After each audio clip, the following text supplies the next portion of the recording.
I'm Rod Serling. You're listening to the Zero Hour. Rest your eyes.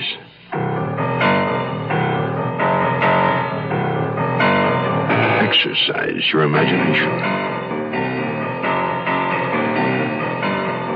This week, Charles Larson's inside story of television murder. Someone's death.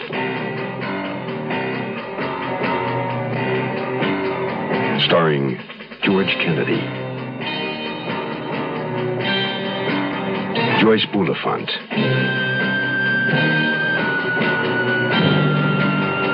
and Robert Reed.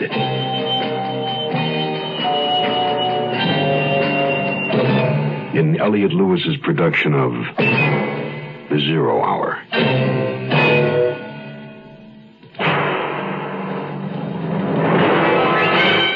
The Mutual Broadcasting System presents The Zero Hour. This is The Zero Hour on Mutual Radio.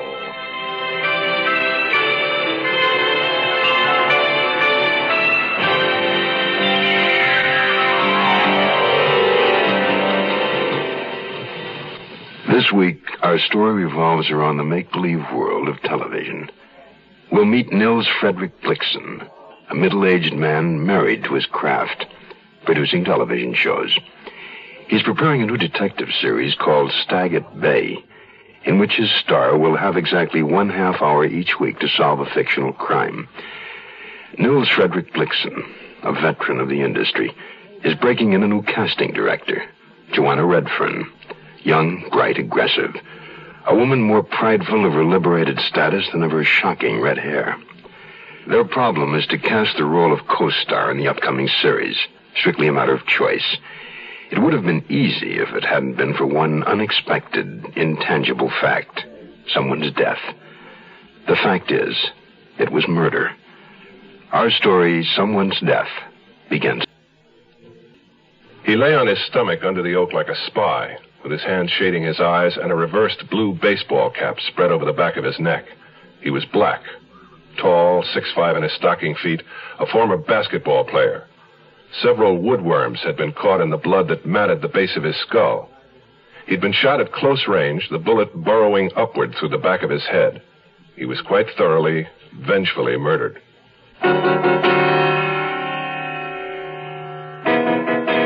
At the precise early morning hour that a young boy and girl in the hills along Mulholland Drive above Hollywood stumbled onto the body, I was in a projection room at the studio. I was still at the studio in my office, chairing an unofficial production meeting as the sun dipped into the smog and below the Los Angeles horizon. It was the 22nd of May. On June the 4th, come hell, high water, death, panic, or war, we had to be in production on the first of 22-hour episodes of a new TV series which I had originated and would produce called Stag at Bay, a detective series which is supposed to make me some kind of authority on murder. The meeting was a replay of 1,000, just like it. You know, we've got to find a gimmick to hang the PR campaign on. Right now, that's less important than finding the right girl. Across the desk from me was Leonard Ellis, a born conciliator. In his youth, he'd wanted to be a baseball umpire, but failed due to his slight deafness, though he often said it was merely compensation for 20/20 vision. He claimed to hear better after a nip, so at 61, he had become an alert quasi-alcoholic. Nevertheless, Leonard Ellis was the best unit publicist any series could have. Joanna Redfern, the casting director, sat near him, upright in straight chair. Tall, 23, a recent graduate of Bennington, she wore her red hair short because everybody else wore it long. She was uptight, tapping the arms of her chair, uncrossing her trousered legs. When she finally got to her feet, it was in sections, like a deck chair unfolding. Well, someday some terribly courageous TV producer is going to thumb his nose at the computer, cast the best actor or actress in his series instead of the safest, and make $100 million. And how in the name of reason are those pious, rude New York network research freaks going to squeeze out of that one? Well, I'm sure every producer wants to cast the best actor or actress in every role. Isn't that so, Nils Frederick? I'm producing this series, and I'll make the decisions. I couldn't care less about what they want upstairs. And so you'll get it straight, Miss Redfern. I'm not going to fill an important running lead with a bad Mexican-American actress just because Justicia or Nosotros or the rest of the pressure groups think I ought to. The part calls for a Mexican-American girl. It would be absurd not to get... Fine. You bring me one who can cut the mustard, and I'll sign her. I have brought you several, but all you're after is a pretty face. They weren't right, any of them. You know what I think I better do is tell the front office that this isn't working out, that it isn't fair to the studio to saddle you with a casting director you don't know and you don't have confidence in. Sit down. No, I'd rather not. Who's for coffee? Are you Nils Frederick? All the same, Mr. Blixen, I wish you luck. I hope Stag at Bay knocks everybody right on their backside. His backside. Of course. Is this your first series, Miss Redfern? Yes. It's my fifth. Joanna, isn't it? It's Joanna, but everybody calls me Red. Yours is black, I believe, Nils Frederick. Red, are you, cream? No sugar, dash of cream. While Ellis translated the coffee order to my secretary, Mary, the poor woman should have been gone hours ago, Red sat on her tailbone with the players' directory and searched for the actress who wouldn't compromise us too much with the powers upstairs. I could hear Ellis on the extension talking to his granddaughter. Hello, honey? Yeah. This is Grandpa. I'm going to be late again for dinner. Did you call me? Donny Osmond? I thought you were in love with David Cassidy. Issue of which magazine?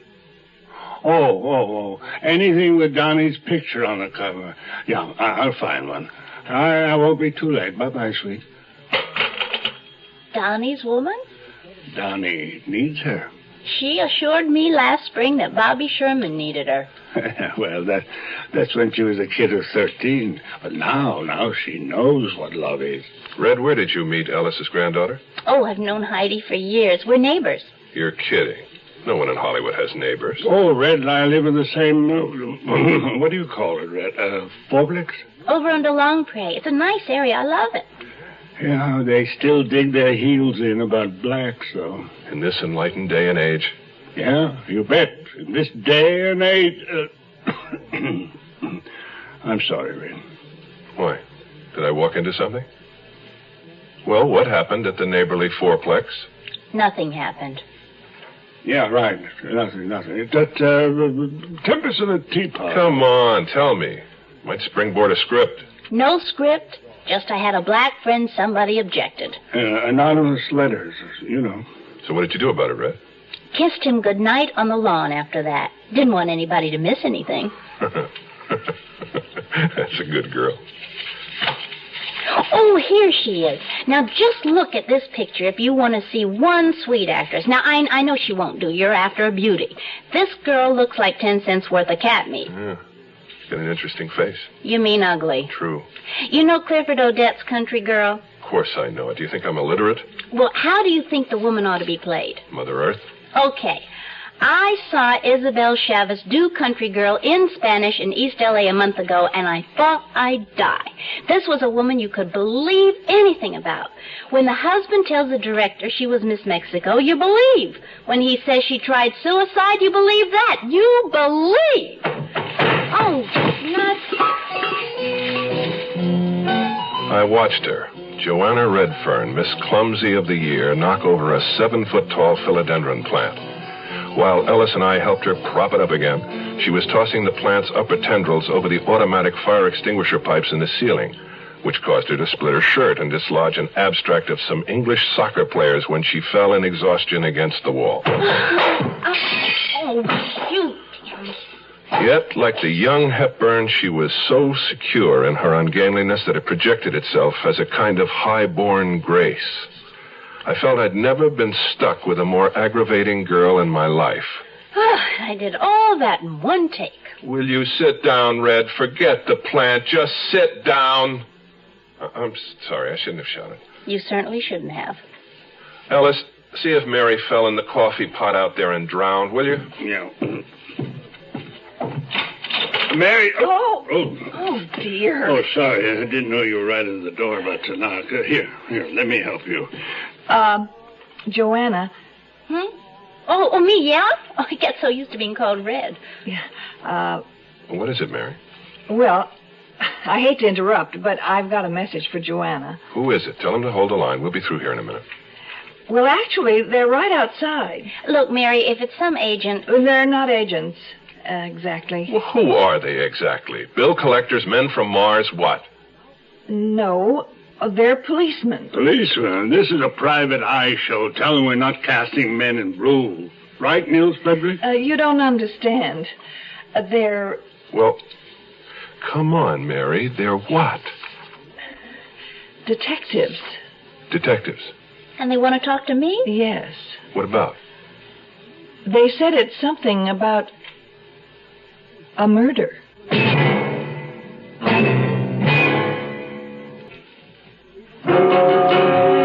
The two plainclothesmen were standing by Mary's files, a stocky, sunburned man in suede pants and a modified safari jacket, and a lean, dark man wearing a gray business suit. The second detective extended his wallet. I studied the ID, which bore a serious pose of him in a square collar, tie, and somewhat shorter haircut. The card said, Ames, Sergeant, Negro, male, 5'11", weight 160, black hair, brown eyes, no visible scars. There was a third man in the outer office, a cab driver, who sat flipping his hat between his hands and whistling at the floor, his elbows on his knees. Mary explained his presence. He's been waiting for over half an hour. Miss Redfern, Joanna ordered him. Both men in red went through the open door into my office. As I turned to follow them, a messenger boy dropped off the rewrite of our opening show. The cabbie, I noticed, was leaning around me trying to read the cover. You a TV producer? That's what they call me. Mary, will you Xerox this, 15 copies? Right now? No, in the morning. She's not in trouble, is she, Joanna? Ellis, drive Mary out to the lot. Don't worry, Red. All they can do is rubber hose you. Stupid thing for Ellis to have said to her. I liked Red. I could see Ames was quizzing her tough.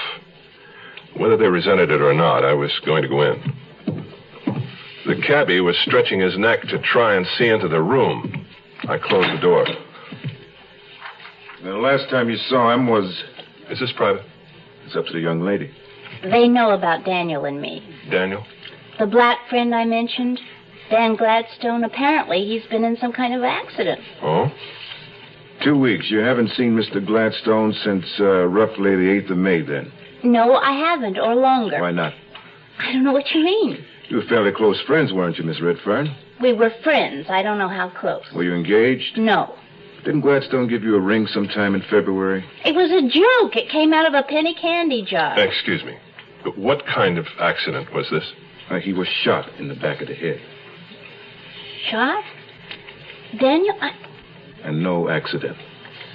Well, who told you about the ring? What was the tenor of your last meeting, Miss Redfern? The what? What did you talk about? I don't remember. Did you fight? I just really can't remember. Did you say, if you show your black face around here again, I'll cut your damn woolly head off, or words to that effect? Now, wait a minute. Have you warned her, given her her rights, or did you just forget? No, we didn't forget. She has a right to know who you've been talking to, who's been telling you these...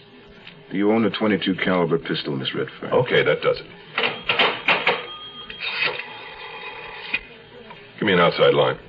A pistol? No, of course not. Red, cool it. I'm contacting a lawyer. You don't mind, do you, gentlemen? No, I think it's a very sound idea. I don't need a lawyer. You might ask him to meet us at North Hollywood Division. That's 11480 Tierra. You have her there in a half hour, Mr. Blitzen.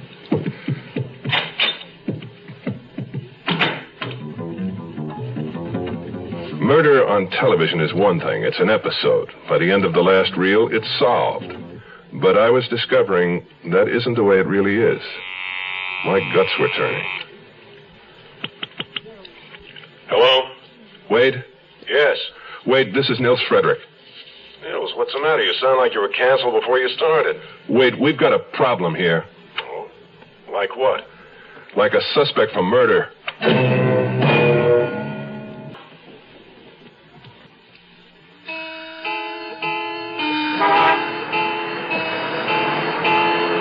The city by night had a warm, wind-swept face. Los Angeles was a Mediterranean town, I'd always felt, despite its size and location. All day long, it lay like a girl on its back by the sea, half asleep under its dark glasses burning in the sun, amused by the boys who whistled and hung around. Only at dusk it began to stir. It would blink and sit up and rest its chin on its knees, gazing at the bronze-colored ocean, and perhaps accept a margarita or two. The cab driver didn't need a margarita. He was very talkative. Boy, looks like all the idiots are out tonight. Hey, look at that coot. Hey, there's a real dilly. You know, I tell you, I love this town. Too breezy back there for you? No, it's fine. Are you all right, Red? You haven't asked me whether I did it or not. Do you realize that? I haven't? All right, did you shoot the man? No. That's a load off my mind. Hey, did you see that jerk? A left turn and no signal. My wife wonders why I got a nervous stomach. Hey, you two want to buy a free press? No, thanks. Would you mind... What is your name? Jack. I thought I told you. The young lady and I have some things to talk about. No, sure. Private is private. You think I'm not the murderous type, then? If there is a type. There's a type that goes all to pieces in a jealousy situation. The first person I was jealous of was my sister. I was 4 when she was born. I couldn't understand why my father had done that to me. Don't you blame your mother, too? She didn't count. She died when I was 8. She and my father were separated by then. He was living in Pennsylvania. She was in Hartford. With you and your sister? No, I'd already killed my sister. You what? I broke my sister's neck when she was 7 months old. When you set out to make a point, you don't fool around. It's the fact. My mother left the carriage on the front porch. I pushed it down the steps. I wasn't punished, just sent to a child psychiatrist and later to a very nice school in New Hampshire. That's what jealousy can do. My father used to come see me once in a while. He's married twice since my mother died. 3 more children. I thought you said you hadn't been punished. We rode along for a while, neither of us talking. Even the cab driver seemed more content since traffic had eased up some. I studied Red during the silence. She struck me as being very vulnerable. Do you have any children? No. I know you're married. I looked up your studio biography. Well, then it's out of date. We were divorced in 65. Oh, let's see. I was born in 50, so I was 15 then. I'm sorry it didn't work out. We made a mistake and we rectified it. Very civilized. My dear girl, a divorce is about as civilized as a gang rape. We've been married 18 years. I think there must be something wrong with marriage. Not with the game, just with the players. Ah, this must be the place. Keep it running, Jack. We'll be going back into Hollywood. Hey, I'll tell you what I'll do. Why don't I grab something to eat and then I'll come back for you, huh? You don't want to buy the cab. Hey, wait a minute. What is this, a check? I'm sorry, we don't take personal checks. A voucher. I ride cabs a lot. Oh, thanks. Yeah, thanks, Mr. Blixen. Try us in about an hour. Sure. Niels Frederick, I'm over here. Wade Schreiber, your client, Joanna Redfern. How do you do? Joanna? Is it, Miss? Yes. Let's talk out here for a minute. I think before we go inside, we'd better clarify a couple of points. I didn't kill Dan. Yes, I understand that. I don't believe they're ready to accuse you of it. They're just trying to get to the truth. Believe it or not. They said he was shot with a .22? Yes, he was, and that's point number 1. Joanna, do you own a .22? No. Ever own one? No. Well, were you ever in contact with one? No. Okay, I'll buy that. Second, where were you last evening between, say, 10 and midnight? 10, Grauman's Chinese. You went to a movie? Yes. Wade, you act like a cop. Oh, come on, Niels, wait a minute. Who did you go to the movie with? Alone. You often go to the movies alone? Not often. I was just walking on Hollywood Boulevard. My car's in the shop. And I just went in. Where was he killed, Wade? On the valley side of the hills. You know that area? Not too well. Well, there's a dead-end private street off Berry. It's called Ruby. Oh, I know Ruby. You would. Some kids found the corpse this morning by the side of the road.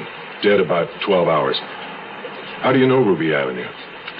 Oh, Lord. Boy, come on. How do you know it? Oh, we used to park up there. You in Gladstone? Once in a while. Had the body been dumped? No, his car was nearby. He was found about 20 feet from it. Hadn't been robbed, no sign of a struggle. So he knew his killer. He just strolled over under the trees, lowered his head, and somebody reached around and shot him. What's the matter, Red? You cold? Just a chill. I'll get over it. There seems to be a witness report on file here. Witness to what? Evidently, somebody heard you threaten Dan Gladstone. Threaten him? That's ridiculous. Joanna, did you two fight at all? Well, I wouldn't say fight. Well, what would you say? Well, I'd say that, we had words. What about? But nothing important. Does it matter? It matters. Now, please, Red. It must have been fairly important if it caused you two to break up. He was a pusher, and he tried to get me hooked. I loved him, or I thought I loved him, but I told him to get lost. Did you tell him, if you show your black face around here, I'll cut your head off? Oh, God. Yes, I did. Wade, what does this do to us? Well, I don't know, Nils. Sure gives him a peach of a motive to swing on. Well, we better go in. Tomorrow at this time, rest your eyes and listen here to this week's continuing study in suspense, Someone's Death. I'm Rod Serling, and this is The Zero Hour. Television producer Nils Frederick Blixen is an expert at solving murders of the fictional variety, but he's found that it's nothing at all like the real thing. The real thing keeps you awake nights, drives you in endless circles, and cannot be solved in a half-hour time slot. The police have taken away his young female casting director, Joanna Redfern, who at this point has been cast herself in the leading role in a very real murder. But for Nils Frederick Blixen, Joanna is all wrong for the part, even though he now knows she's played it once before. Someone's Death continues. Inside the North Hollywood police station, the detectives took Red into a poster-encrusted cubicle from which I was barred. She cast me a ghastly grin just before the door closed in my face, and I felt my heart give an unaccustomed lurch. I paced back and forth along the short hallway until a sunburned civilian in overalls took pity on me and urged me not to worry about my daughter, since the Valley police were gentlemen through and through. I thanked him and went outside, cut to the quick. She could be my daughter, damn it. I became obsessed with the idea that something had gone wrong and that they were booking her. I told myself I'd count to 10. Schreiber came out on the count of 7, joking and chatting with Sergeant Ames. Red was pale but composed. Ames went back inside, and Schreiber gave me the rundown. No, it was a breeze. They didn't know about Gladstone being a pusher, so I didn't mention it. No, they didn't suspect her any more than they suspect the governor. Well, come on, Red, I'll take you home. Wait a second, Wade. Don't you still live way out in West Valley? Tarzana, yeah, what's the difference? I can take Red into Hollywood and then swing over Coldwater. I wouldn't hear of it. I have ordered a cab. Oh. Okay, Nils Frederick, I get the message. Well, I'll call you tomorrow, Red. We'll have dinner one night. You doing anything Saturday? No. Good, it's a date. And, good night, buddy. Good night, buddy. Give my love to all your kids. Sweet man. My company's lawyer. We've been friends for years. Well, let's walk to the corner. Maybe there's a cab stand there or a bus. How old is he? 30, 31. You mentioned something about kids? He's got 4. Holy Moses. Hey, cab. Oh, Jack. Oh, Jack. Nice wife, I suppose. She's not married. She died. I'm sorry I'm late. I was hungrier than I thought. Hey, you're a producer. Any chance of getting studio work? Transportation? You'd have to check with the union. Forget it. Maybe I'll go back to school. Landscape architecture. I used to work for a Japanese nursery up in Montrose. Boy, that really turns me on, Japanese gardens. You know what I mean? You know what a haiku is? Japanese poem. 3 lines, 17 syllables. Quote, white cherry blossoms, colder than snow when I call, and you are not there. Oh, son of a gun. That's your own composition? Birthday present from an ex-friend of mine. Very dark friend. I'll make a right turn onto Longpre, Jack. Hey, Miss Redfern, the secretary told me you didn't have a car. You get off work around the same time every night. I'm usually someplace near the studio. I could pick you up on a regular basis, you know? Well, I have a car. It's just in the garage now, but thanks. How about picking me up? I don't have a car. I'll write you a free haiku every 5th trip. The heck with the haikus. I do it for the money alone. What time? 6. Oh, right here. The big brown fourplex on the left. No, wait for me. I won't be long. Oh, no, I can't. My wife will kill me. Look, I'll take another voucher. That's $3.10. Pick you up tomorrow at 6, Mr. Blixen. I was glad for the opportunity to be alone with her.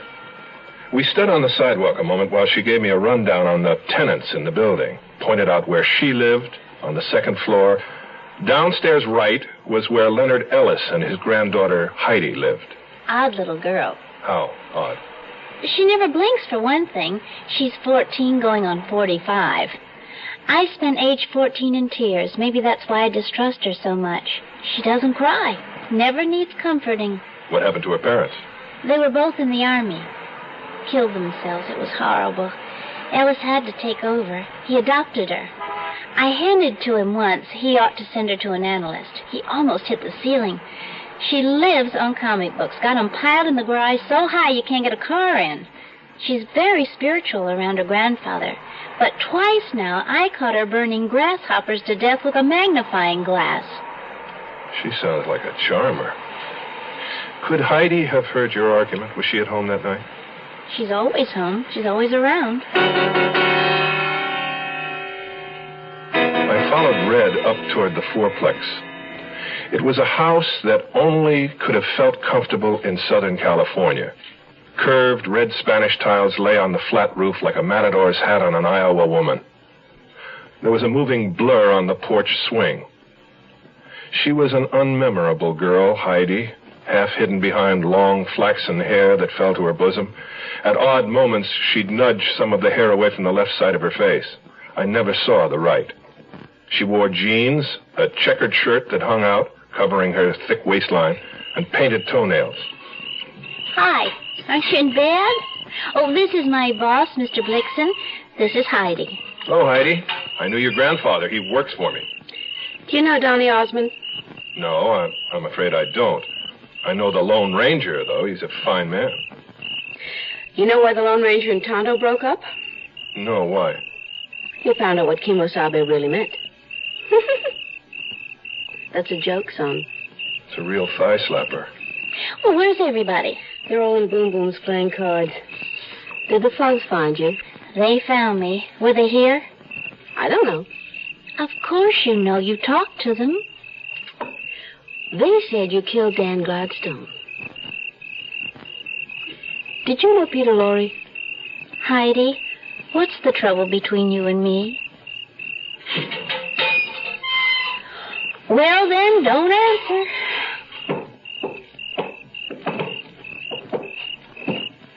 Did you ever see anybody so clumsy in your life? But beautiful. Red? She curdles my milk. Thinks she's the Queen of Sheba. I hate her. I really hate her. You know who she looks a lot like? Your mother. My mother? Bro, you never saw my mother. Well, there's a picture of her on your grandpa's desk in her whack uniform. What was her name? Florence. Maybe you hate Red because she reminds you of Florence. You're nuts. If she reminded me of my mother, I'd love her because I love my mother. Even after she left you. Did you tell the police about Red's and Dan's argument? Did you tell them about the ring he gave her from the candy jar? What's the difference? Well, I suppose it was the last time you saw Dan, the day of the argument. He came around one more time, about a week ago. Last Tuesday. To see Red? She was at work. Who'd he come to see then? I don't know. Nobody was home. You were home? Well, I wasn't to begin with. I got sick at school, and the nurse excused me. Came home. I really felt terrible. And Dan was here? Yeah, around the back. Well, what did you talk about? Now, it might be important, Heidi. Did you know Boris Karloff? Lon Chaney? You sure you didn't know Peter Lorre? Heidi, think about what I said about the resemblance.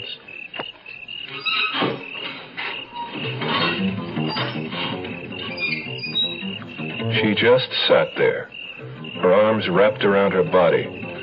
Never had I seen such malevolence on the face of anyone so young. I thought about what she'd said about hating Red. I believe she really meant it.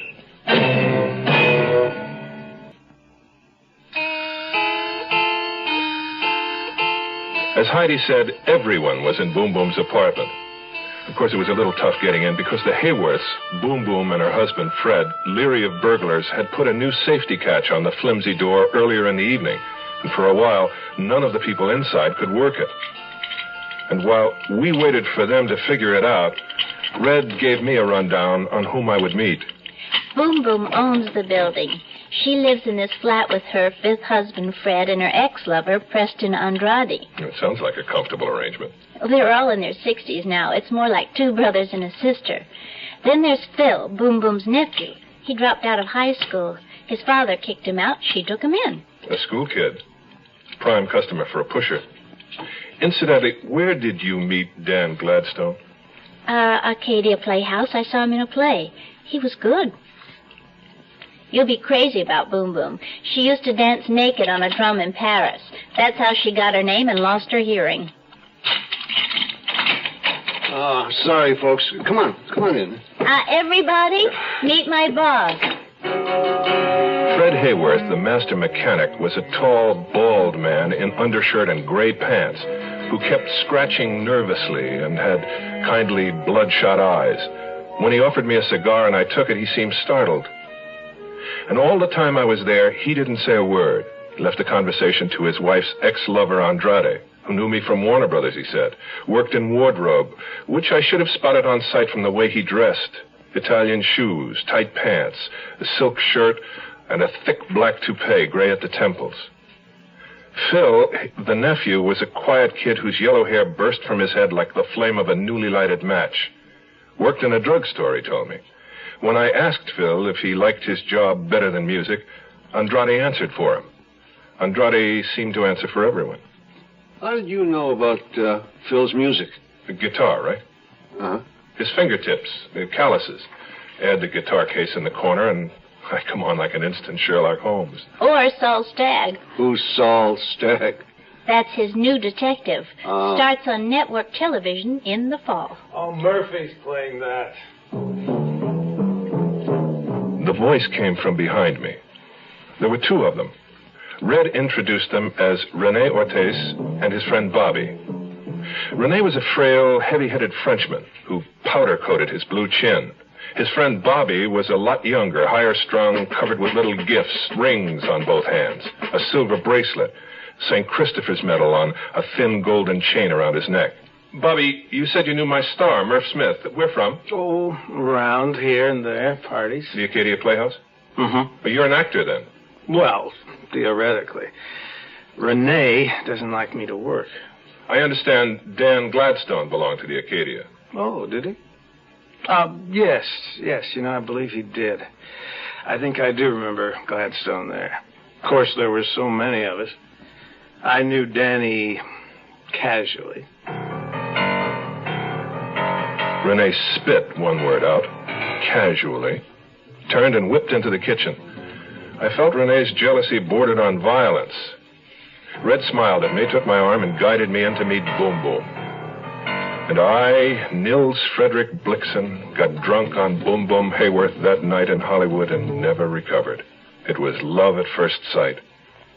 She had never been a beautiful woman, and now at 60-odd, she was big-hipped, rattled-looking, and quite deaf. But there was enough left in her violet eyes and the seductive way she used her hands to effectively tongue-tie a stronger man than I. She wore a green gambler's eye shade over her dyed jet-black hair. She sat at a round table covered by a blanket and a multitude of poker chips, and extended both hands to me as gently as a child touching a pony's nose. How nice. How do you do, Boom Boom? Oh, you don't have to shout, chérie. I'm not that deaf. So you are the one who saved our dear Joanna from the sale flic. Oh, no. Let me correct that. I didn't save her from anything. The police simply began questioning Red because she and Dan Gladstone had been going together. Listen, we didn't mean to break up your poker game when we came in. I know. Of course. You two go upstairs, have fun, no? Good luck on your new series. Your name again? Blixen. No. We are friends. Nils Frederick. Nils Frederick. Charming. Thank you, Boom Boom. Andrade, get me a cigarette. Who's your leading actor, Cherie? A young man named Murphy Smith. I'd love to meet him. When we get into production, you come on out. I adore it. It's a date. You, come. You kiss my cheek, huh? Good night. Night, everybody. We're glad you stopped in.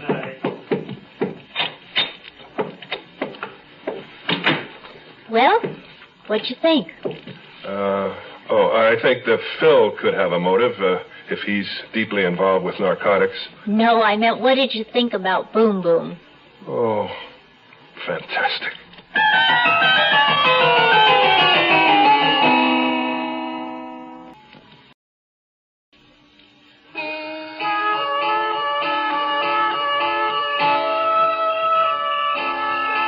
There was no sign of the cab, and the porch swing was empty. Heidi was gone.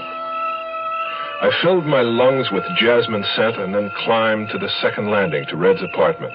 She'd gone up a moment or two before me to fix us each a drink. When I came in, I could hear her in the kitchen, knocking things over. She came out with 2 scotches, neat. I called your cab again. The woman said that he was on the way. Cheers. Cheers.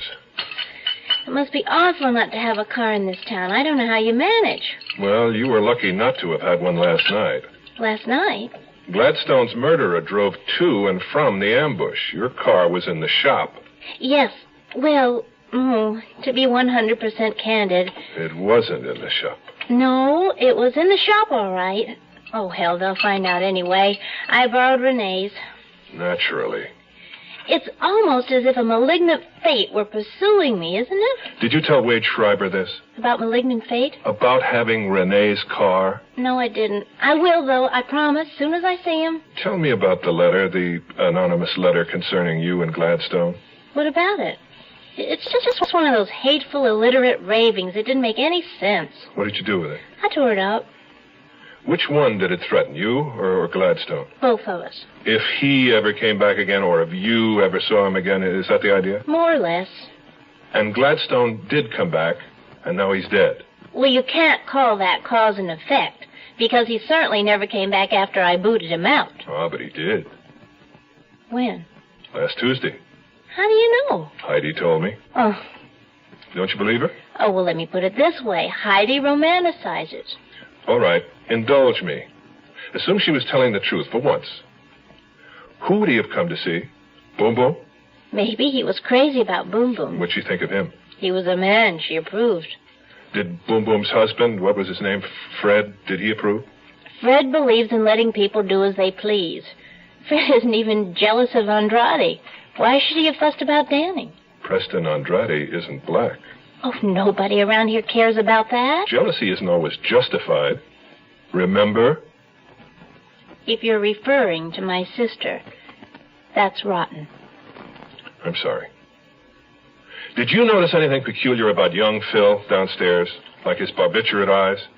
Let's say he makes a decision one day. He decides he loves his music more than his downers. He tells his suppliers to bug off. The supplier threatens to tell Phil's aunt. Phil tries to scare him away with a letter. It doesn't work. You want another? Well, if you insist on playing detective. I do. 2 points. First, Ellis was wrong. There were blacks living around here, to my knowledge, as far back as the 40s. So the objection to Dan wasn't from that quarter. Point 2, the letter made a threat, and the threat was carried out. That scares me. Because we're dealing with a nut? We could be. Where are you going, Red? To get the letter. But I thought... I lied. In a moment, she was back. She dropped the letter into my hand. It was wrinkled and dirty. Someone, Red presumably, had crumpled it at one time into a ball and then smoothed it out again. Words cut from cheap magazines had been pasted in soiled, uneven rows. I read it aloud. Dear Jade, tell your black paramour to clear out or we'll cut off... It's a gruesome threat. Interesting words, though. The ones you mm'd over? No. Paramour and Jade. Red, this letter threatens your life, and you didn't ever think of showing it to the police? Who all handled this letter? Well, everybody. Dan, me, Boom Boom, Fred, Andrade, Renee, everybody in this house. What are you thinking about, fingerprints?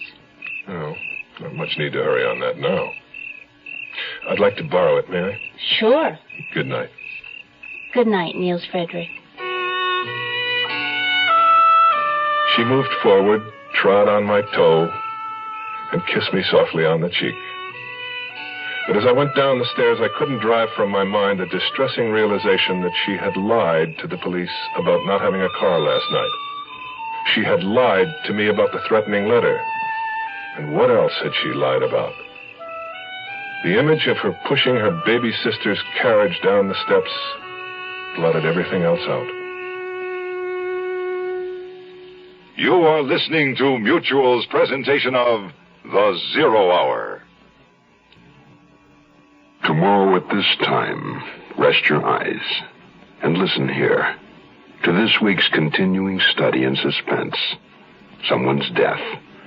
I'm Rod Serling, and this is The Zero Hour. The medium of television has become very much a part of our lives. Good, bad, or indifferent, television exists. When it's bad, one has only to turn it off. Unfortunately, the same cannot be said for murder. Once committed, the act lingers on, as do the consequences. Nils Frederick Blixen produces television programs. Joanna Redfern is his casting director. Dan Gladstone was her boyfriend, an ex-boyfriend who met extinction when shot through the head by an unknown assailant. The police are casting young Joanna as the murderer. Nils Frederick prefers to disagree, and he's screening a large cast of character types to fill the role.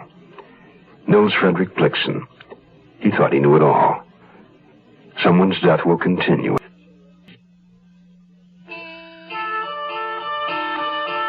I overslept. Got in my office about 10:30. It was all in the paper. The murder, Joanna working on the series. At least they got my name wrong. They called me R.G. Blixman. The phone had been ringing all morning. My boss, Arthur Todd, among others. My secretary is a real brain. The trade papers, the scandal sheets, she told them all the same thing. I was out. So as not to make her a liar, I left the executive building, passed along a row of darkened projection rooms, climbed some narrow wooden stairs to a frosted glass door marked Research. There I found Old Man Tibbet. He'd been in charge of this department since it opened. When he referred to the big war, he meant number 1. Hey. Yeah, Mr. Nils Frederick Blixen in person. How's the new series coming? Walter, I've got a tough job for you. Yeah? I want to know what magazine these words were cut out of. Can you do it? In other words, you're thinking of using this threat letter in the script? Oh, they won't let you use language like this on TV. No, just something I'm working on. What I want you to do is find what magazines these words were cut out of. Could you do it if I gave you a general area, like comic books? Well, I could try. Who do I charge my time to if it's not a TV episode? To me. On the way back to my office, I stopped in at the executive washroom, which bears a slight resemblance to the Taj Mahal, and ran into my star, Murph Smith, combing his hair in front of one of the mirrors, a broken-nosed, slope-shouldered man in his late 30s. This murder, Nils Frederick. I called Mr. Todd at 3 this morning and asked him to get rid of the Redfern girl. He promised he would. I always thought she was a little gummed up. Did you? Well, hanging around with all those blacks. By the way, why do I have to be Jewish in this series? I didn't know things like that bothered you, Murph. You want things separate but equal, right? Right. Did Acadia Playhouse work that way, too, when you were there? I met a friend of yours last night, Bobby something. He lives with Rene Ortiz. Oh, Bobby. Yes, he went to Acadia. So did Dan Gladstone, and he was murdered. I've got it. We never mention I'm Jewish. I play it Jewish inside. And my secretary, Raquel, we play her blonde. A lot of Mexicans are, you know. You buy that? No. Is that clear enough? No. Oh, come on. I haven't demanded much. You haven't deserved much. You'll play it the way it's written. Is that clear? The way it's written. Come on. It's a gag. You're the producer. What the heck do I know? Okay? When I got to the studio in the morning, the Chavez test was underway. I didn't have to see it. The reports came to my office from those in the know. Cameramen, grips, all the guys on the set who'd seen him come and go. She was sensational, was all they said. Finally, I decided to go down and take a look for myself. When I reached the door of the stage, there was Preston Andrade. We were both stopped from entering by a blinking red light. Hey, pal, how are you? You started working here now? No. Remember you invited us? And what do you know? A friend of mine is in there testing for your series. You know Isabel Chavez? Do I know her? Boom Boom's inside. We all know each other. Then you and Isabel are friends? Oh, for years. Since my wife died in 1960. Isn't Boom Boom jealous? Jealous? she hates her, even though I'm old enough to be Isabel's grandfather. It's like with you and Red. It's just Boom Boom likes to come to her set. Want some coffee from the machine? I could use some. No, thanks. Incidentally, have the police been around questioning you and Boom Boom and the others? I'm not worried. I got an alibi. I was in Tijuana on business. I heard there was some good cashmere down there. I suppose everybody else was home. Well, Bobby and Renee were home. Boom Boom was at a preview. Phil, I'm not sure. About Boom Boom's husband? Fred? Oh, I think he had a lodge meeting. You know, that kid Phil works too hard. All day at the drugstore, then practices, eats, and falls into bed. Where does he sleep? In my room, back of the flat. Then you'd know if he ever tried to sneak out. I don't think he does, which is more than I can say for our little neighbor. Which little neighbor? Heidi. She sneaks out nights. Do you know that for sure? As sure as I've seen her crawl out her bathroom window. You've seen her? Many times. She has to pass my room. Where does she go? Who knows? But I know what she'd say if I asked her where she was going. What's that? Out.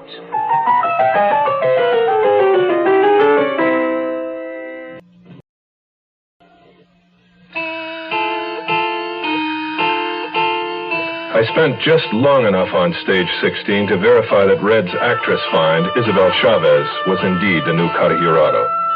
On the way to the office, I ran the usual gamut of disaster. My production manager beefing about the number of setups, my associate producer bringing me network static about credits, and then the front office informed me I'd lost my first choice director and would have to beat the bushes at this late date for a replacement. If that wasn't enough, I found my secretary in tears.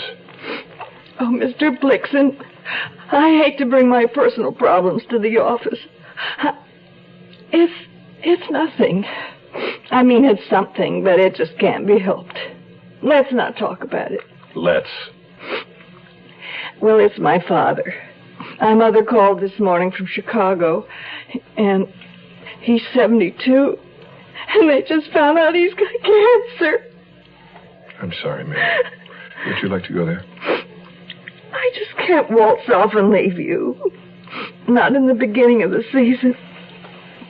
Maybe later. We'll see. They're going to keep me notified, and if I have to go, I'll go later. Oh, so now I've added another little straw to your back. Let's see. Mr. Schreiber called. He said it was important. Shall I get him back? Yes, please. I'll take it inside.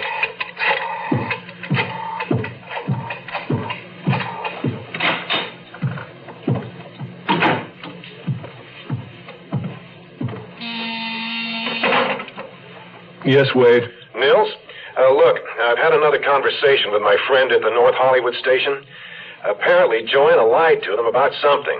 All he'd say was she told a whopper they'd checked up on it, and she's in big trouble. Now, he expects Sergeant Ames to go to the DA within the next 10 days. If it's about the car, she told you she borrowed Renee's car that night, didn't Yeah, she? she told me that, and I told the police it's not that. They've checked Renee's tires, and they don't match the tracks they found. I didn't know that they'd found any tracks. Oh, yeah, a couple of pretty good ones. Fairly well-worn Firestones. Then what else could it be? Well, unfortunately, she's the only suspect who seems to have had both motive and no real alibi to speak of. What about Gladstone's clientele? Surely Ames knows by now he was a pusher. No, Gladstone was very small potatoes, just starting out. His supplier's in Tijuana, but informers haven't turned up a thing. Wade, you still have a couple of private operatives on the payroll? Yeah? Listen, if you got an angle, tell me.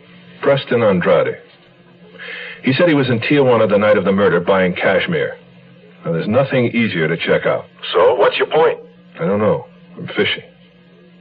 But people have a tendency to project their own attitudes. Maybe Andrade's the jealous, possessive one. You saying that Boom Boom and Dan Gladstone were playing around? Why not? Well, Nils, she's old enough to What's age got to do with it? To hear you people talk, you'd think that everybody went off into a cocoon or something at the age of... Nils, look, I'm sorry, all right? I'll write it down. Preston Andrade, Tijuana, jealous, okay? Anything else?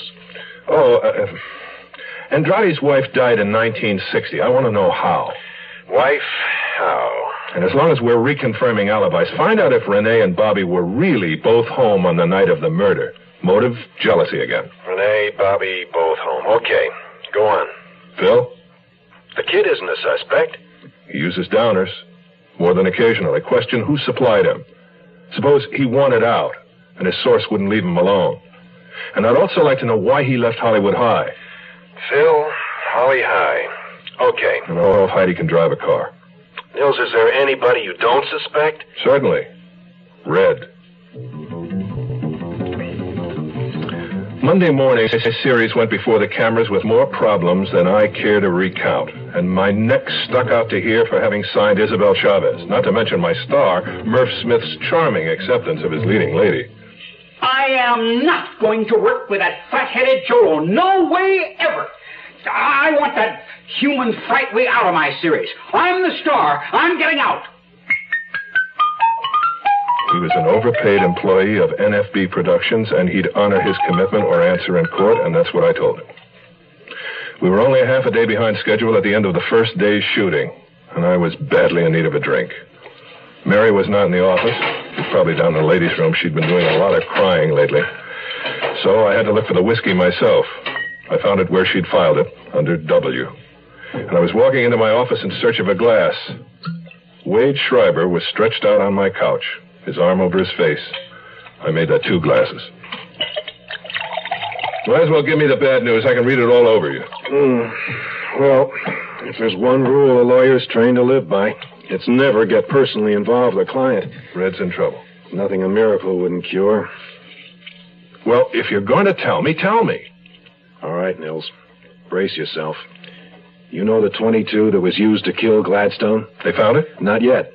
But they found out where it was purchased. And the gun dealer says he sold it to a young woman. Let me guess. The woman was a redhead. There'll probably be a warrant out for Red by tonight. Warrant for murder? You betcha. Murder 1. Wade Schreiber straight-lined the information. A clerk in a pawn shop in Fraser, a little town in the Imperial Valley, remembered his boss selling a .22 to a young lady from Los Angeles on the 5th or the 6th of May. That was the weekend Joanna and Gladstone had had their big fight.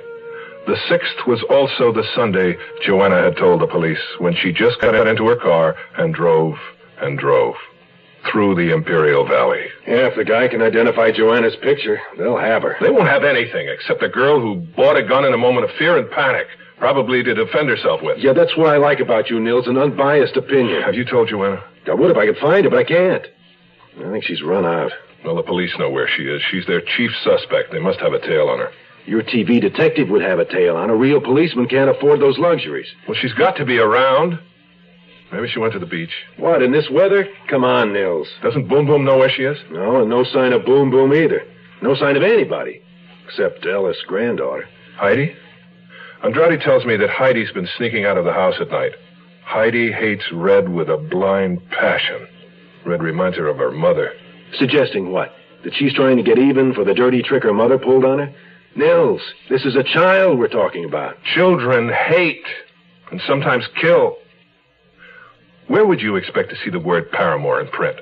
Oh, I don't know. Victorian novel? And this word was cut out from a magazine. Cheap ink, semi-pulp stock, some letters in color, some hand-lettered.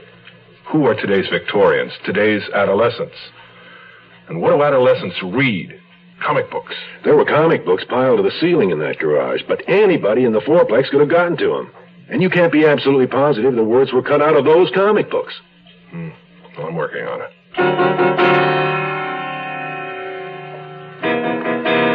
As I entered the sound stage, they had just wrapped up the day's shooting. My star had retreated and peeked to his dressing room. Isabel Chavez was slumped in a canvas chair with her name lettered on it. He's a real stinker, isn't he? He's a talented child who expected us to cast a starlet he could dominate, not an actress that he'd have to compete with. Oh, for the life of a movie star, the glamour, the excitement, the aching behind. You're doing great. Oh, one thing, Isabel, before you go. Yes? I just heard about a deal on 4 new tires. I can't use them. Wondered if you or maybe Andrade... Not me. I'm in good shape, and Andrade just bought some. Oh, really? When? Well, 2 weeks, I think. I don't suppose you'd remember what they were. Sure, the same as he turned in Firestones. Hasta luego, patrón.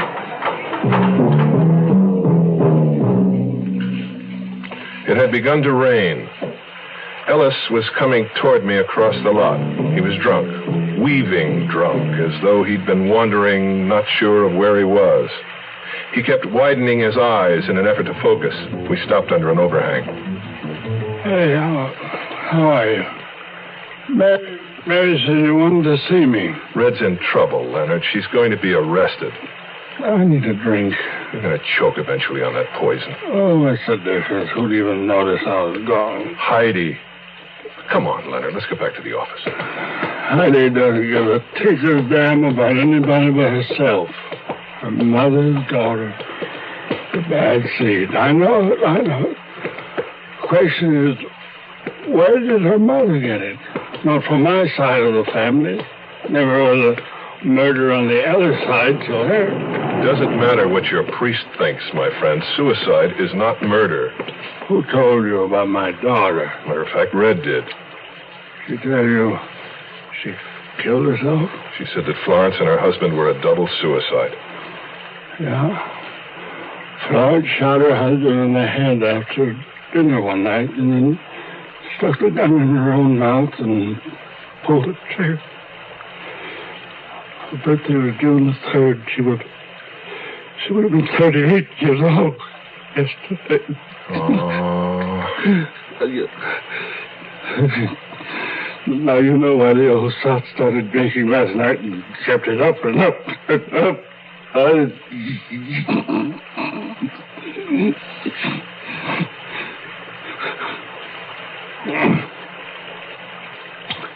I'm all right.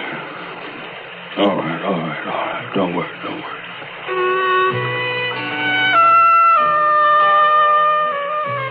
The rain had increased. It fell straight down in steely sheets, roaring onto the pavement. I raced up the slippery steps, on into the building and into my office. Ellis right behind me. Oh, wait, he's just coming in.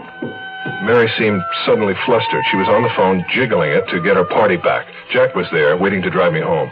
Hi, Mr. Blixen. Hey, can you believe this rain? Jack, Mary, was that Red on the phone? No, it was Heidi for her grandfather, but she's hung up.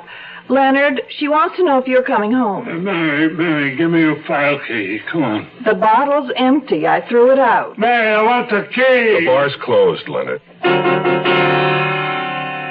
I went into my office and dialed Red immediately.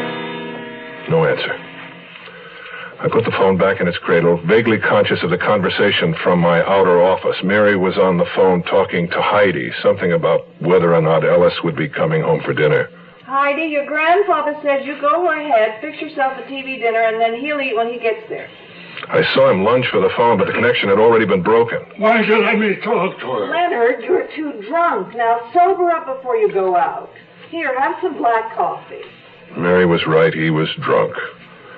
I offered to take him in the cab, but he just walked on ahead of us when Jack and I came out of the office.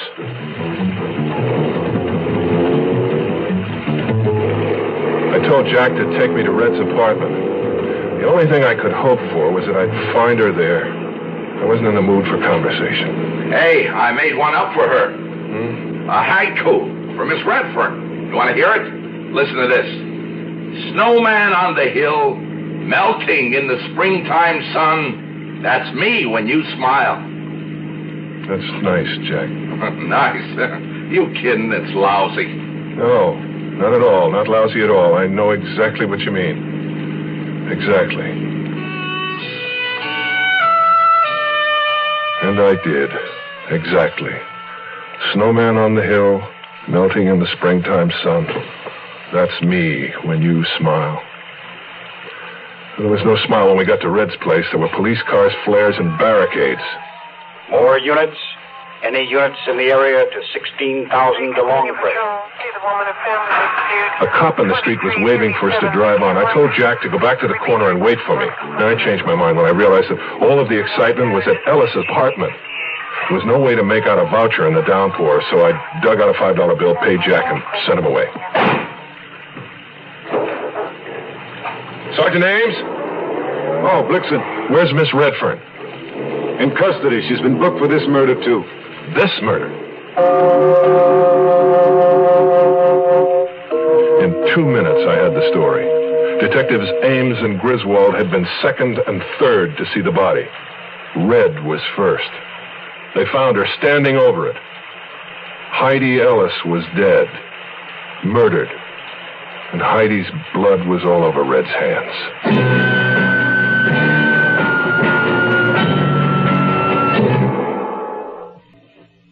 Tomorrow at this time, rest your eyes and listen here to this week's continuing study in suspense, Someone's Death. I'm Rod Serling, and this is the 0 Hour. Just when we are safest, there's a sunset touch, a fancy from a flower bell, someone's death, a chorus ending from Euripides. Robert Browning on Men and Women. For television producer Nils Frederick Blixen, Someone's Death was prologue to a show unwritten. He cast himself in the hero's role. His youthful casting director, Joanna Redfern, his leading lady. But somebody is not following the script. A second Someone's Death has been written in. Nor is Joanna Redfern playing her part as she should. The heroine is not supposed to be found at the scene of the crime, with blood on her hands. For Nils Frederick Blixen, life behind the camera was never this frustrating. But that's the difference between fiction and fact. And the fact remains. Someone's death was murder. Our story continues.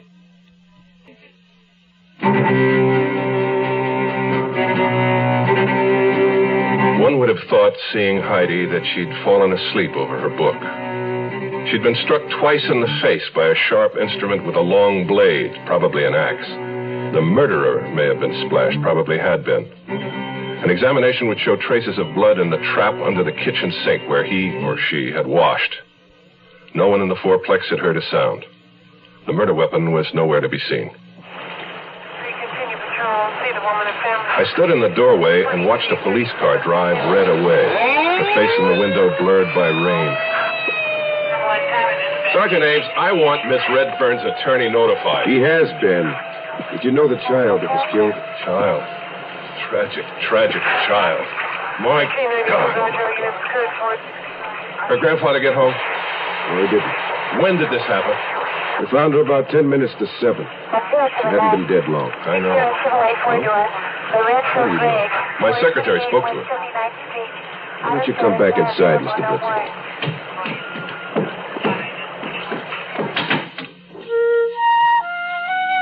In Red's apartment, Detective Ames took a statement from a pale, perspiring Rene Ortiz, who protested he knew nothing. He'd come home with a severe headache, he'd taken 3 aspirins, and he'd been awakened by the police at 7. I believe you have a roommate, Mr. Ortiz, Mr. Leeds. Oui, Bobby Leeds, oui. Where is Mr. Leeds now? I am sorry, I cannot tell you. He is no longer living at my place. We had a little disagreement. Where does he work? No. Bobby does not work. He is a lily of the field. Occasionally, he acts.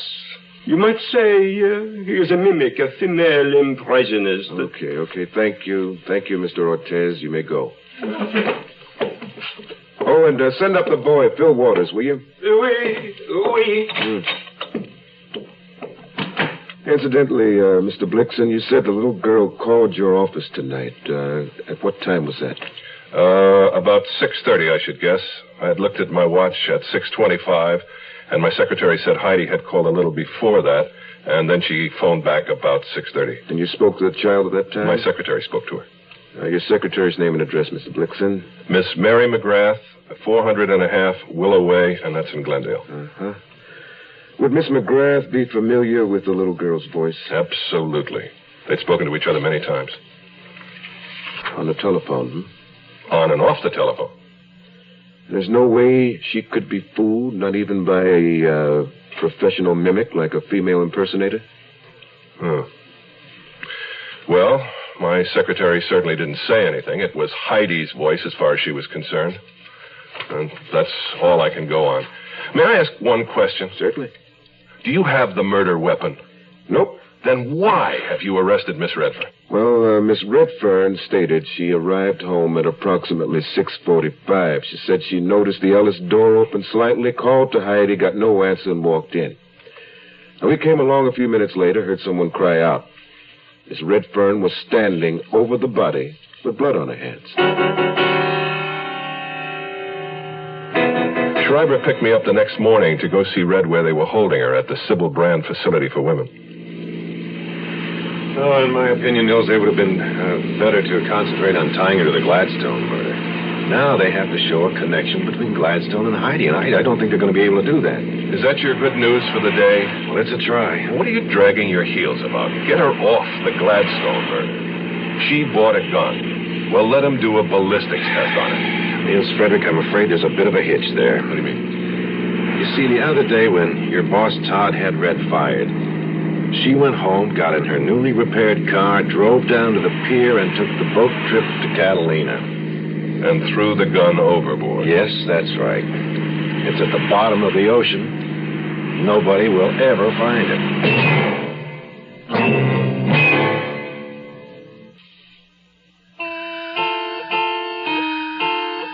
When I saw Red come into the visiting room, she seemed to have grown smaller. Behind her, the police matron who brought her in stood and gazed like a cat at a remote distance. There was a glass wall between us, and Red's voice came to me through a phone. Like my outfit? How are they treating you? Do you need anything? Could you send me the trades? Oh, sure. They'll be lucky if Schreiber doesn't sue for false arrest before it's over. Don't tell me you 2 hamburgers still think I'm innocent. As the day is long.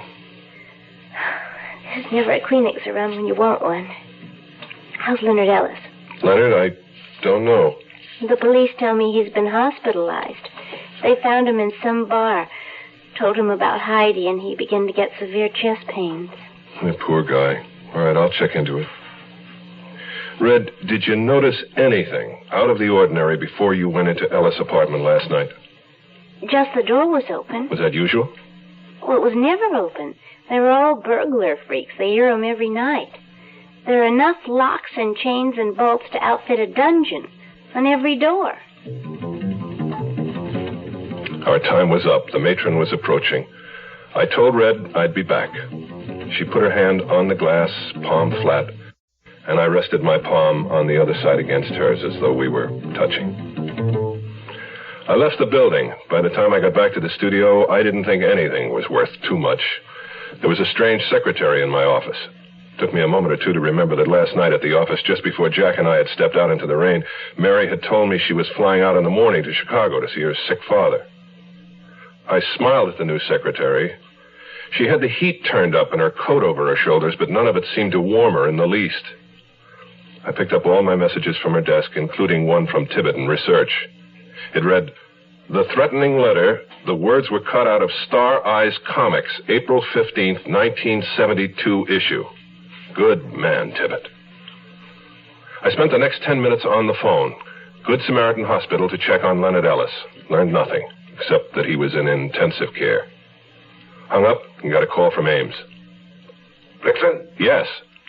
I wanted to talk to your secretary, Mary McGrath, but I got somebody else. Thought I had the wrong office. Where is Miss McGrath? In Chicago. Her father's sick, didn't I tell you? No, you gave me her address in Glendale, but there's no one there.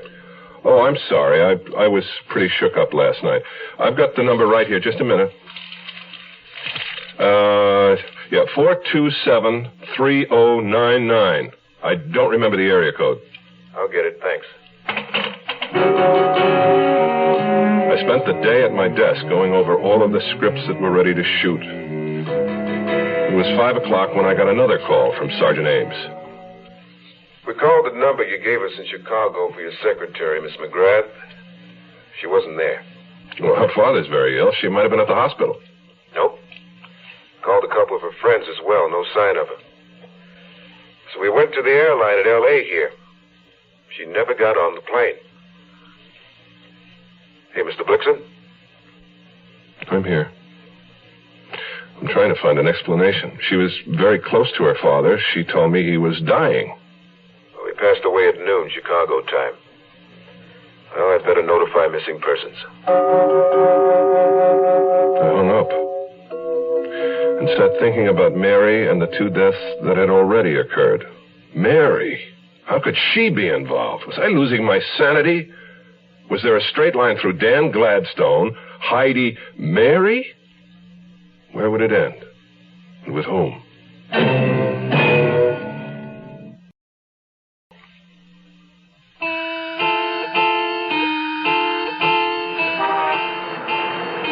Jack was parked in his usual place waiting for me, reading the late edition of the Times and looking at the legs of starlets as they passed the checkout point at the gate. Hi, Mr. Blixen. Hey, what do you hear from our girl? I saw her this morning. She'll make it. Let the traffic clear a little bit, Jack. I just want to sit here for a minute. You know, my wife, Dolores, she's got it all pegged. She says they're railroading Miss Redfern, and she says the kid's grandfather did it. What's she based that on? Well, for one thing, the paper said there were 3 or 4 locks on the front door, and all of them were open. And Dolores figures the kid was waiting for whoever lived there to come in. The paper said she was on the couch, so she didn't open the door herself.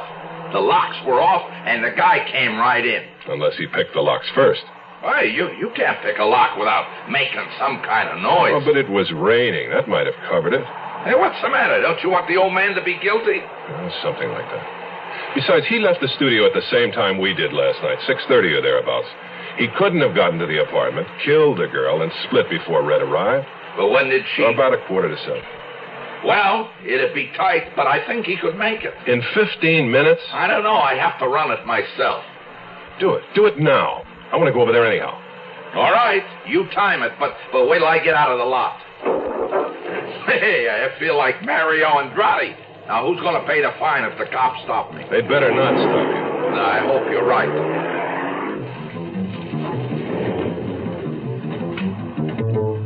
We crossed Santa Monica, turned right onto a congested alley, left a narrow street, and east again toward Vine. There were no automatic signals on Jack's route. At the boulevard stops, he paused and nosed at once into honking traffic. 12 minutes and 20 seconds later, we pulled to a stop in front of the fourplex. Okay, how about that? You're a professional driver, and you barely made it. Ellis was drunk. The streets were wet. No, I can't buy it. It's out of reason, all out of reason. Leonard Ellis was the only one in the whole house who couldn't have done it.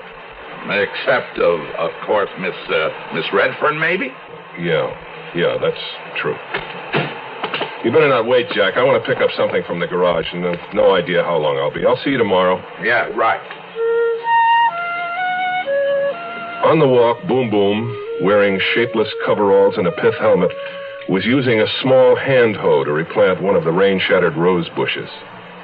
Ah, dear Frederick. You see, Sherry, it is foolish to try to raise anything beautiful in this violent city. I loathe that little girl, that Heidi, but she was part of the house, part of the fun. And now she's gone. Joanna's in jail. Poor Leonard is in the hospital. Bobby's left. Nothing is the same. Bobby's left? Do you know where he's gone? He called.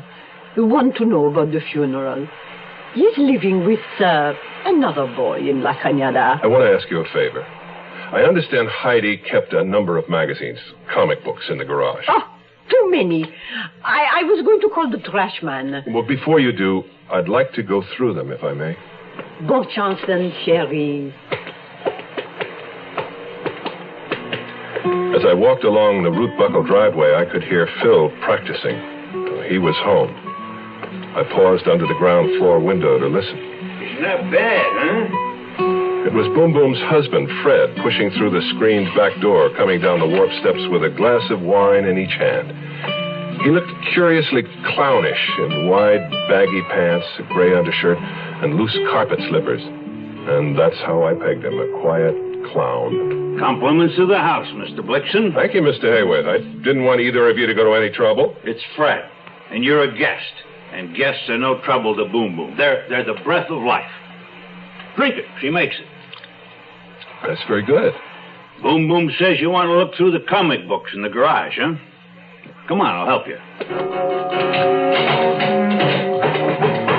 The garage was ramshackle and unfinished, built for the thinner, taller cars of the 20s. It wasn't true that the comic books were piled to the roof, but there must have literally been thousands.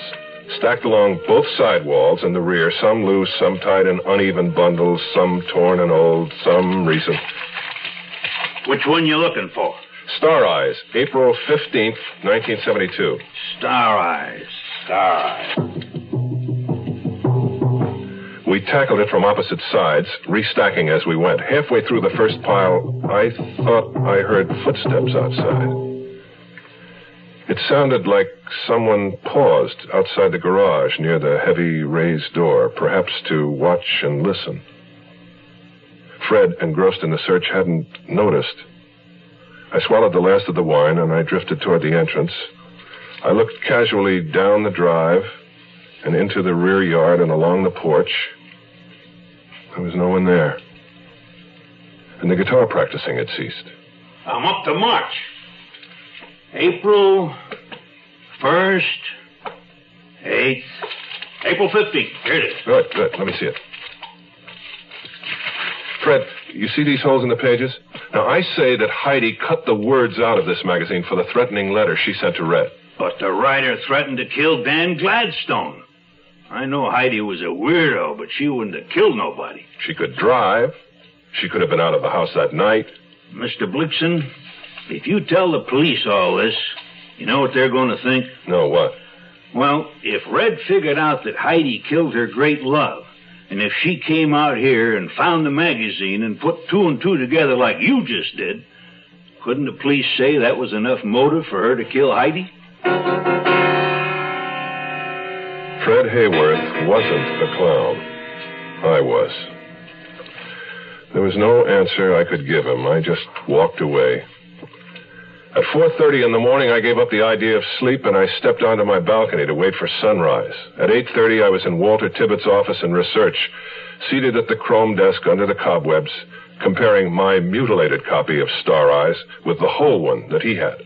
So, what do you expect to accomplish with this thing now that I, run it down for you? I'm not sure. I was playing detective. I hoped that I'd be able to help my casting director. You mean that nice kid they arrested, Joanna Redfern? Yes. Help her. How? Oh, that's too complicated. Just believe me when I say it didn't work. Wait a minute there. What was that? What was what? Let me see your copy. Walter, what are you doing? Pages 17 and 18 are missing from your copy. And they weren't part of the original cutout? No, because I showed you those parts. Peter Lorre and the Bug-Eyed Monsters. What does that mean? And on page 18 as well, continuation of same story. Oh, sure. They're a rock music group. And stills of the real Peter Lorre on the back. You remember M? Oh, yeah, beautiful. That was a gorgeous performance. Scared the hell out of me. It's been so long. Wasn't M a kidnapper? No, he's a child molester, most despicable criminal in Berlin. Remember the police couldn't find him? Oh, finally the underworld took over. They captured him, executed him, I think. Yeah, they talk about the movie here, in your copy. Well, what's the connection? This wasn't part of the threatening letter that you showed me. No, unless there was another letter. Wait a minute. There's some other places cut out. Let me see it. I'll compare them. Write this down. Go to the $300 cash each and every month for life. I will pay, or that's OAR. OAR. OAR. Police. That's it. Well, no, wait, that's plain enough. Pay $300 cash each and every month for life, or I will go to the police. You want to know something? A person could get killed sending letters like that. A person did. I walked back to my office in a daze. My substitute secretary hadn't come in yet, but my phone was ringing.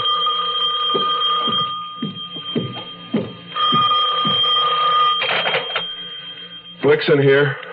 Ames, I called your apartment. You left early. What is it, Sergeant? We found your secretary, Mary McGrath.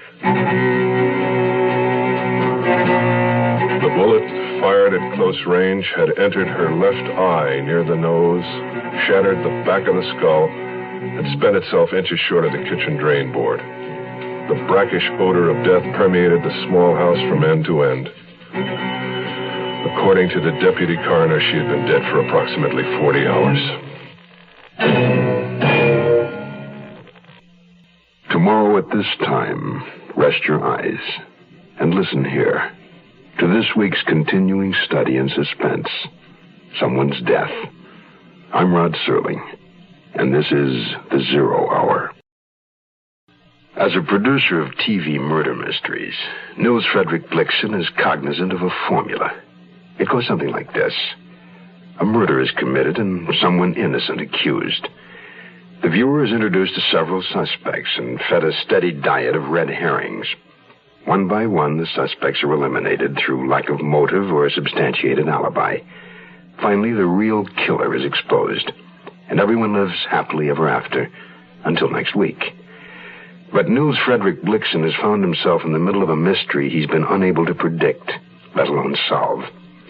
3 murders, a host of suspects, a jumble of clues, but no killer. If it were only a bad script, only make-believe. But it's not. It's all too terrifying and real. But somehow, from his working experience, Nils Frederick Blixen knows somewhere in his mind that the simple truth is right in front of him. The only question is, can he recognize it before it's too late? The conclusion of Someone's Death follows.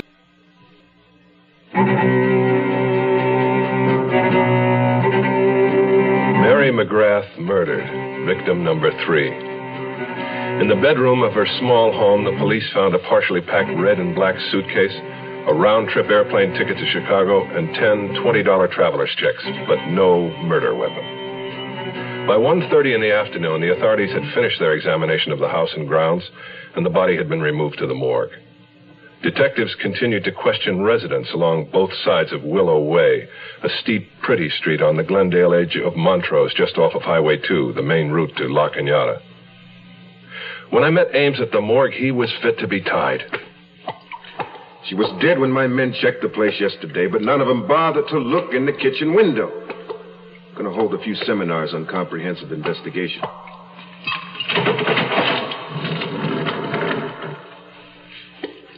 Mr. Blixen? Yes. Yes, that's Mary. Senseless. It's absolutely senseless. My mind really fights this. I know she's dead. I just can't accept it. This was a woman who didn't have an enemy in the world. I'd like to get some air.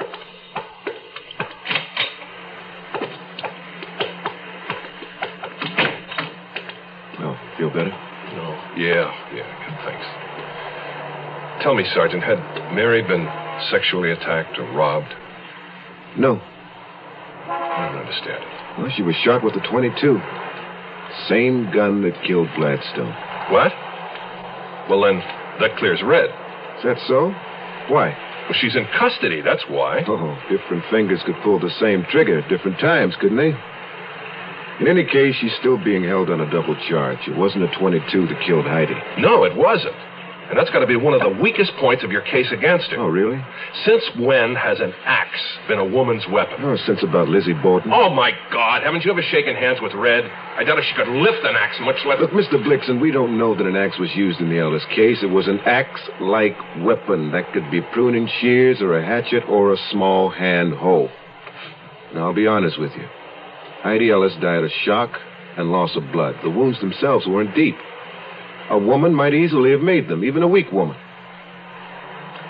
Incidentally, your attorney, Mr. Schreiber, is in the building. He said he'd drive you home if you needed a lift. Yes, call him, please. And thank you. Yeah. I could scarcely breathe. Hand hoe. Where had I seen a hand hoe recently?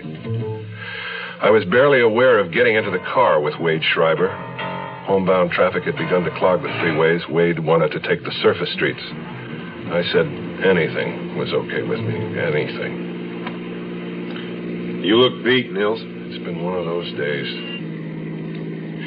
Listen, did you ever see Peter Lorre in M? What's Peter Lorre have to do with anything? M was the story of a child molester. Well, Heidi was a child. You think somebody was trying to... Heidi told me that she'd seen Dan Gladstone about a week before his death.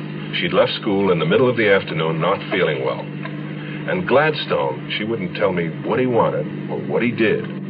But it was clear from her attitude that something strange had happened. No, Gladstone has a record, but molesting children wasn't part of it. Well, there's always a first time. Now, if Gladstone did try something funny, what have we got? Well, we've got a new case, a motive for murder on Heidi's part. Especially if Gladstone tried it a second time. Heidi may have thought first of blackmail, then changed her mind. Yes, but who killed Heidi then? Who would want to kill Mary? Where does her death fit in all this? I don't know. Wait, I'm lost.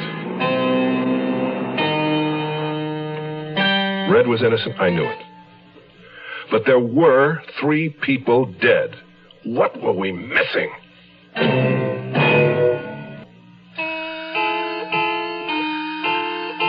Heidi Ruth Ellis, age 14 years, 1 month, and 6 days, was buried in Hollywood's Robindale Cemetery on Thursday, the 7th of June at 11:15 in the morning.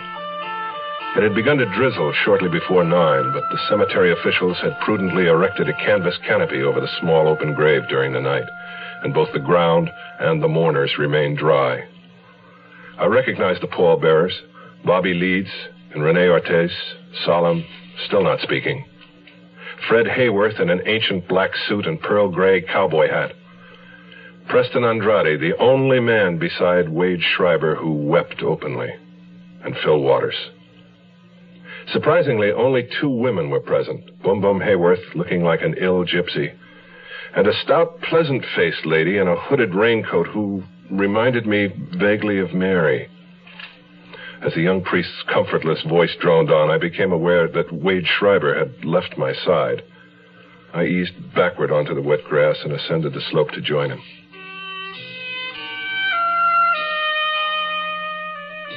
Oh, how sweet of you to come, Sherry. In fact, you're just the man we want to see. We need advice. Of course, Boom Boom. Anything I can do. You see, Phil lost his job at the drugstore. So I thought, Sherry, with all the musicians the studio needs, Perhaps you could put in a good word, no? Oh. Why don't you have him come out to the studio? I'll send him to Derek Kirk, the head of music. Oh, fine. This afternoon, Phil can drive us. All right. This afternoon. Say 5 o'clock? We'll be there. Merci bien, chérie. Wait. Who is that lady just getting into her car? The one who stood with you at the services? The lady... Oh, that is Miss Tufeld, Etta. Is she a neighbor? I don't believe I've... No. She's the nurse, the school nurse. Miss Etta Tufeld. Lovely. Au revoir, chérie. Au revoir. It was past 2 by the time I got to the studio. To fulfill the obligation to Phil and Boom Boom, I made a call to the music department, and I set up the appointment. Then I just went out, and I walked a lot. Mr. Blixen? Niels? Oh, hello, Tibbet. Thanks again for your good work on those comic books. Yeah, well, I sure hope it helps you. Well, say, you produce mysteries. Surely you have an idea who done it. I don't mean to be frivolous. As a matter of fact, Tibbet, I have the oddest feeling I've known the answer all along, that someone told it to me, but I couldn't translate it. As though you sort of peeked at the back of the book, and then there was the solution. Only you had to read the whole thing to be sure. Yeah, exactly. Yeah. Someone said something, or did something, and it was all wrong. But I can't remember the circumstances. Well, perhaps you're trying too hard. Probably. What were we just talking about? The funeral. Uh-huh.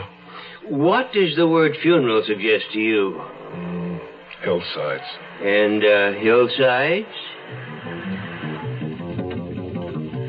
It was as though a camera shutter had clicked in my mind. There was the hill and the headstones, and Schreiber under his wide black umbrella. And down the hill, dry beneath a canvas canopy, were Boom Boom and Miss Tufeld and the priest. Let's see. Phil and Andrade, Hayworth and Renee, and there was Bobby. And as suddenly as that, I had it. As clearly as a subliminal flash held too long, certain and complete and shadowless, I knew the killer.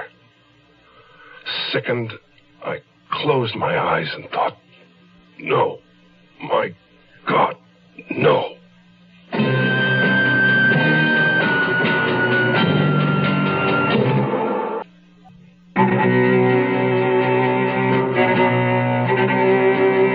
I didn't know whether I said goodbye to Tibbet or not. I raced back to my office, told the substitute secretary to get a hold of Wade Schreiber and tell him to get right over. It was about Miss Redfern. And I wanted the phone number of a Miss Etta Tufeld, school nurse at Hollywood High. Then I got hold of a studio transportation man I'd known for years, and I had him drive me out Highway 2 through Glendale to La Cañada. After that, on the way back, I stopped at a phone booth on the road, called Sergeant Ames, and told him what was up. At 5:40, when I got back to my office, there was a message on the desk that Schreiber had received the call, and Miss Tufeld's phone number was there.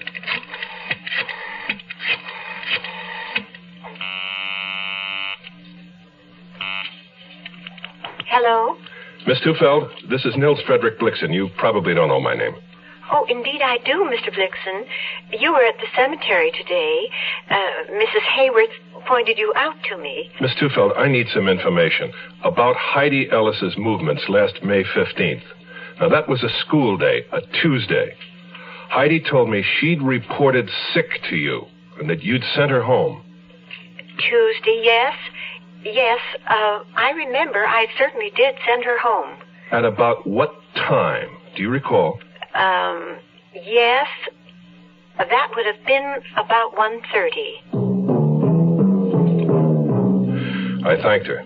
I made one more phone call to a drugstore. I asked one more question and hung up.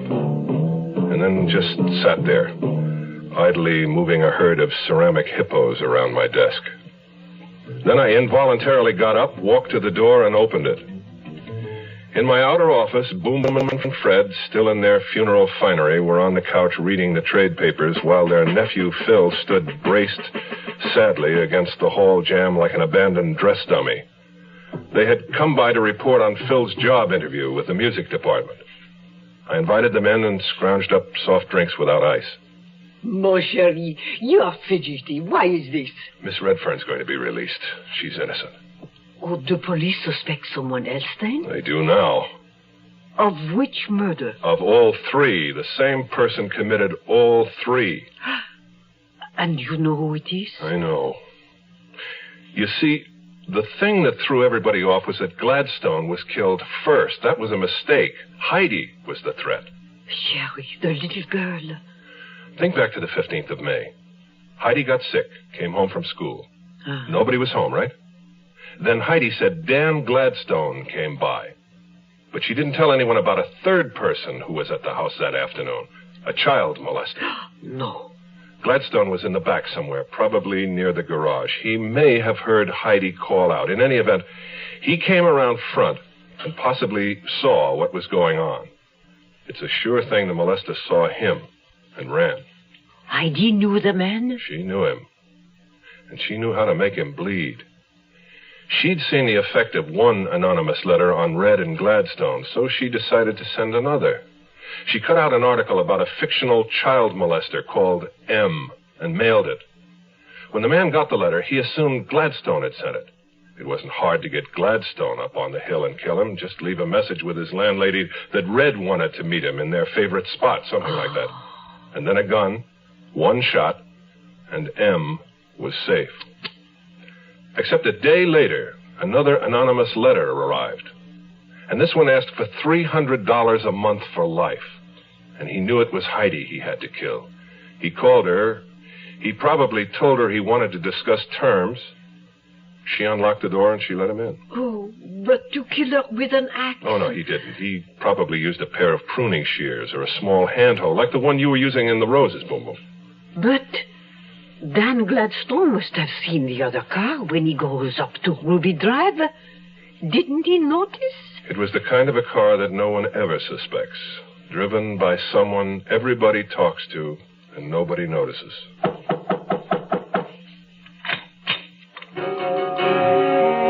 The scene in my outer office, except for Wade Schreiber thumbing through a magazine, might have been a replay of an earlier scene. There were Detectives Ames and Griswold talking by the files, and there was the Sunset cab driver on the couch, flipping his cap absently between his knees. Hi, Mr. Blixen. Take your time. I'm a little early. Wait, if the police withdraw their charges against Red tonight, can she be released immediately? It's in the works, Mr. Blixen. You found the proof then, Sergeant? One of my men just phoned. Found the bloody pants, the shirt, and the gun. The gun? You found the gun that killed Gladstone? Yep, and Mary McGrath. Oh? Where? In your garage. And Firestone tires on your cab. Hey, what is this, a joke? All Sunset cabs use Firestone. You're under arrest, Mr. Bartholomew. You have the right to remain silent and the right to consult an attorney. If you... Hey, wait a minute. What is this, some kind of gag? Tell him it's a gag, Mr. Blixen. It's no gag, Jack. I drove out to Glendale this afternoon, up Highway 2 to Montrose, and I found the Japanese nursery you used to work in. The owner told me you went to jail for a year for child molesting. That's why you lost your job there. On Tuesday, May 15th, you answered a call for a cab at Hollywood High, placed by the school nurse. It's on the record. You drove Heidi Ellis home, you walked her to the house, and you attacked her. The next time you saw Heidi, you killed her. Last Monday at around 6 o'clock. They'll probably find the shears or whatever you used stuck away in your gardening equipment. 6 o'clock? Mr. Blixen, you're my witness. I was here at 6 to pick you up. No. You got to the studio at 6:15, Jack. Baloney. I got here at 6. 6:15. At 6 o'clock, it hadn't started raining yet. I know it. And that's why I'm sure I'm in the clear. Remember when the cat ran under your car? That's what really started unwinding this thing for me. I went to a funeral this morning, and a canopy over the grave had kept the ground dry. Your cab should have kept your parking place dry, but it was wet. You got there after the rain had started, after 6:15. You killed Dan Gladstone when you thought he was blackmailing you about the attack on Heidi. Then you had to kill Heidi when you discovered it was she, not Dan, who had sent the letter. And to cover it all up, you had to kill Mary McGrath.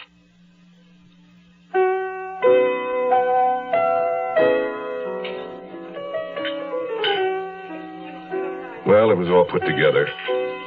I was in a bar with Schreiber having a much-needed double on the rocks. I could see him in the phone booth talking fast and furious. And when he hung up, There was a smile on his face. Well, you're reinstated with the network. Incidentally, I didn't quite get the cabbie's explanation about why he killed Mary McGrath. Well, it's very simple now that I understand it. He had just killed Heidi, and he needed an alibi, so he enlisted Mary's help. He told her Heidi was in the cab waiting, some kind of surprise for her grandfather. And it would help if Mary would tell Ellis she just phoned when he came into the office. He knew he'd have to kill Mary later. The problem was, when Ellis told Mary to call Heidi back, Mary played that pretty well, keeping him from talking. She made one mistake. I should have caught it then. She tapped the receiver bar several times, supposedly to attract Heidi's attention. And that's a mistake? You do that, and if you've placed the call, at least here in Southern California, you cut the connection as surely as if you'd severed the line. That was his alibi. I should have recognized it a long time back.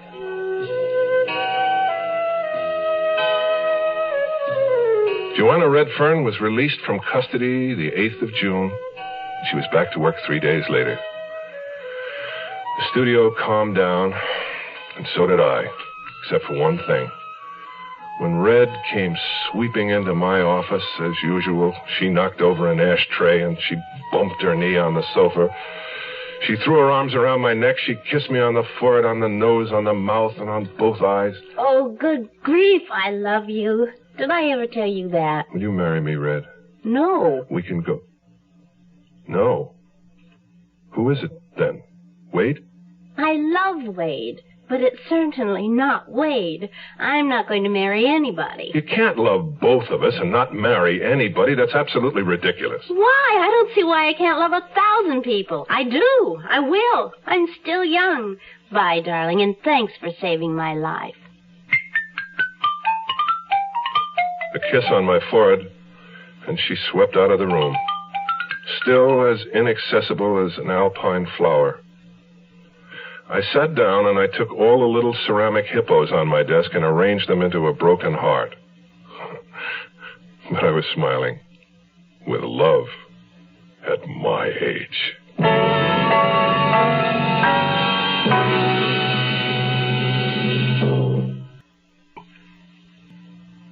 That concludes this week's production of The Zero Hour, Charles Larson's Someone's Death. Next week, we'll begin another exciting dramatization of a tale of mystery and suspense. We'll tell our story in 5 days, at the same time Monday through Friday. So on Monday, rest your eyes and listen here to The Zero Hour. This is The Zero Hour on Mutual Radio.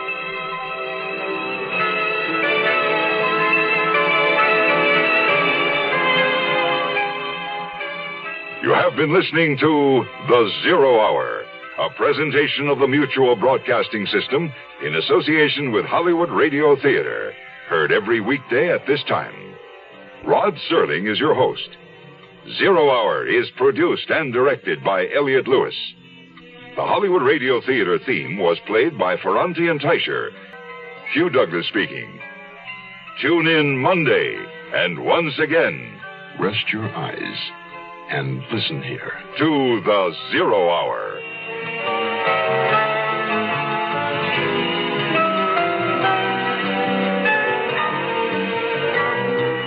This is the Mutual Broadcasting System.